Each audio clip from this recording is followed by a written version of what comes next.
हाँ जी, नमस्कार। कैसे हो? उम्मीद करता हूँ आप अपनी बीएसटीसी भर्ती परीक्षा की तैयारी में लगातार जुड़े हुए हो। अब अंतिम 45 दिनों में क्या पढ़ें कि जिससे अपना सिलेक्शन निश्चित रूप से हो सके। तो मैं अपना पर्सनल एक्सपीरियंस शेयर कर रहा हूँ कि मैंने अंतिम 45 दिनों में क्या किया था जिससे मेरा सिलेक्शन हुआ और मैं वर्तमान में राज्य की सेवा में कार्यरत हूँ। तो मेरे अनुसार अब आपको क्या करना चाहिए कि देखो, 4 पार्ट होते हैं, 150 के होते हैं और चारों पार्टों को करना अनिवार्य भी होता है। तो अगर आप मेरे अनुसार पढ़ते हैं तो आपका सिलेक्शन निश्चित रूप से होगा।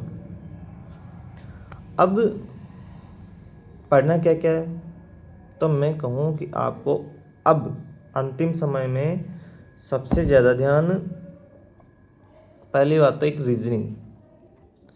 रीजनिंग पर जितना ज़्यादा ध्यान दोगे उतने ही ज़्यादा नंबर आएंगे।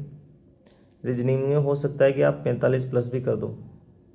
इसके अलावा ऐसा कोई सब्जेक्ट बनता तो वो टीचिंग मेथड वाला बनता है। इसके अलावा और कोई सब्जेक्ट नहीं बनता जिसमें आप 45 प्लस कर सकते हो। रीजनिंग में आप जितना ज़्यादा अभ्यास करेंगे, मेहनत करेंगे, क्वेश्चन सॉल्व करेंगे, उतने ही आपके अच्छे नंबर आएंगे।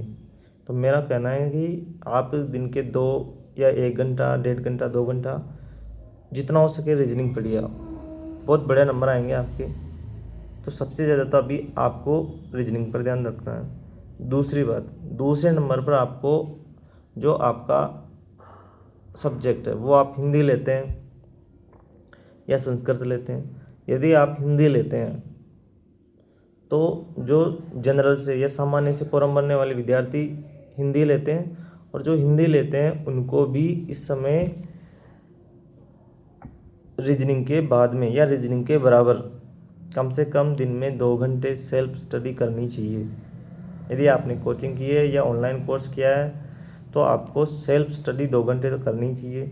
अब 2 घंटे में भी सेल्फ स्टडी में आपको 1 घंटा तो जो याद करने वाला पार्ट है, जैसे विलोम शब्द है, पर्यायवाची है, लोकोक्ति है, मुहावरे हैं, वाक्यांश के लिए सार्थक शब्द है, अनेकार्थी है, एकार्थी है और तत्सम तद्भव है, इनको पढ़ना चाहिए। 1 घंटे तो ये पढ़ें आप, और 1 घंटा आप जैसे संधि है, समास है, उपसर्ग है, प्रत्यय है, वाक्य रचना है, काल है, यहाँ से भी क्वेश्चन पूछ ले जाते हैं, इनको पढ़ना चाहिए। 1 घंटा दोनों को, एक तो याद करने वाला और एक समझ करके पढ़ने वाला, दोनों को पढ़ना चाहिए। दूसरी बात, अब इसके बाद में बारी आती है टीचिंग मेथड की, जहाँ से भी बहुत ही अच्छे नंबर आते हैं। 130 आसानी से या इससे प्लस नंबर लिए जा सकते हैं। तो इसके लिए क्या करें, आप मार्केट से आपके पास में जो भी गाइड है उस गाइड को आप क्या करें, पढ़ें। पढ़ लिया आपने, अब हो सकता है कि आपके पास में उसको, जैसे कोई एक पहला पार्ट है, उस पूरे पार्ट को पढ़ने का समय नहीं है क्योंकि अपने पास में अब 45 दिन ही है। तो आप क्या करेंगे, उसके पीछे जितने भी क्वेश्चन हैं उनको उठाएंगे आप। जैसे आप पहला क्वेश्चन निकालेंगे, उत्तर को आप कॉपी की सहायता से दबा लेंगे और उस प्रश्न को पढ़ेंगे। जैसे आपने प्रश्न को पढ़ा, अब प्रश्न को पढ़ने के बाद में उत्तर देखे आपने। अब आपको लगा कि आपके अनुसार ए होगा या बी होगा, सी होगा या डी होगा।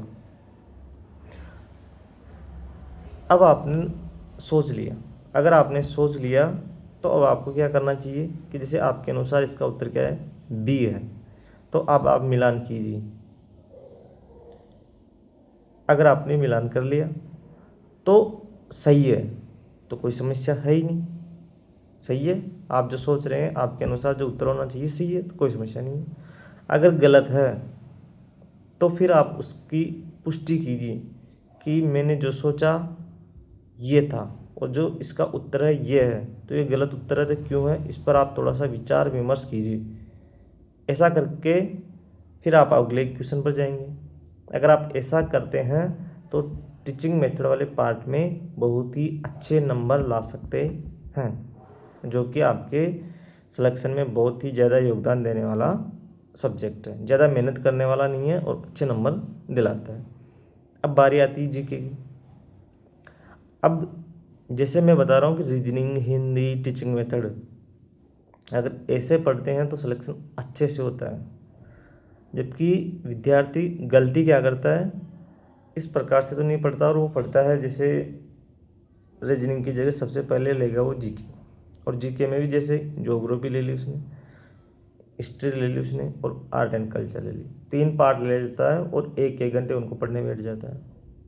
3 घंटे पढ़ते ही वो सोचता है कि मैंने BSTC में आज के दिन 3 घंटे पढ़ ली, 22 का सिलेक्शन होगा, कोई नहीं रोकने वाला। अब उसको ये पता नहीं है कि 50 क्वेश्चन आएंगे, उसमें से 12 से 15 क्वेश्चन नॉर्मल करंट से पूछ ले जाएंगे, प्योर जीके के क्वेश्चन 35 के आसपास रहेंगे। अब उसने 35 के लिए 3 घंटे पढ़ लिए, और फिर सोच रहा है कि 22 का सिलेक्शन होगा, कोई नहीं रोकेगा। अब उसको ये पता नहीं है कि हिंदी भी पढ़नी है, टीचिंग मेथड भी पढ़नी है, रीजनिंग भी पढ़ना है, उनको छोड़ रखा है, और 3 घंटे पढ़ने के बाद में सोचता है कि 22 का सिलेक्शन कोई नहीं रोकेगा। अब 3 घंटे पढ़ते ही वो सोचता है कि आधा 1 घंटा रीजनिंग 1-2 क्वेश्चन करे कि आता है, कोई समस्या नहीं है। हिंदी 10-15-20 मिनट हिंदी समास पढ़ी, विलोम शब्द पर्यायवाची का कोई लेना देना नहीं है। टीचिंग मेथड हाँ वो तो आता है, कोई समस्या ही नहीं है। और जब फिर एग्ज़ाम में बैठता है तो फिर वहाँ पोल खुलती है उसकी, क्वेश्चन तो हल हो ही नहीं रहा, कौन सा तरीका लगाऊँ इसमें, कौन सा तरीका लगेगा इसमें। टीचिंग मेथड में इस प्रकार से भी क्वेश्चन पूछा जाता है क्या? यहाँ पर तो यार विलोम पूछ लिया उसने, पर्यायवाची पूछ लिया, फिर वो मात खाता है। अगर आपको इस प्रकार की कोई समस्या ना हो तो आप मेरे अनुसार पढ़ें। अब जो लास्ट में आपने जैसे 2 घंटे आपने पढ़ ली रीजनिंग को, 2 घंटे पढ़ लिया आपने हिंदी को, और 1-1.5 घंटा मानता हूँ, 1 घंटा मान लिया अपने टीचिंग मेथड को, 5 घंटे हो गए।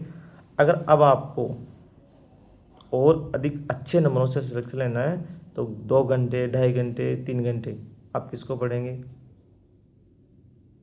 जीके को पढ़ेंगे। इतना करना पड़ेगा। BSTC कोई हलवा नहीं है।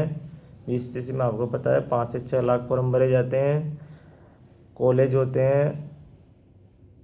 कॉलेज के में तो टोटल स्टूडेंटों की बात करूँ, लगभग 25 से 27 हज़ार स्टूडेंट लिए जाते हैं। उनमें सिलेक्शन लेना इतना आसान नहीं है, क्योंकि राजस्थान में बेरोजगारी की कोई कमी नहीं है। अगर आपको भी सिलेक्शन लेना है तो इस प्रकार की सटीक रणनीति के साथ पढ़िए, निश्चित रूप से सफलता मिलेगी। और हो सकता है कि जिसमें आपको समस्या हो उसके आप शॉर्ट नोट्स भी बना लें। शॉर्ट नोट्सों के माध्यम से पढ़ते हैं तो निश्चित रूप से आपको सफलता मिलना वाजिब है। और जीके में हो सकता है कि आप ज़्यादा गहराई से ना पढ़ें, हल्का हल्का ऊपर से पढ़ें और ज़्यादा से ज़्यादा रिवीजन करें, तो निश्चित रूप से सफलता आपके द्वार होगी, आपका सिलेक्शन होगा, और आप आगे आने वाले समय में एक अध्यापक के रूप में कार्य करेंगे। तब तक फिर नेक्स्ट कक्षा में आपके लिए मैं कुछ नया लेकर आऊँगा। तब तक जय हिंद, जय भारत।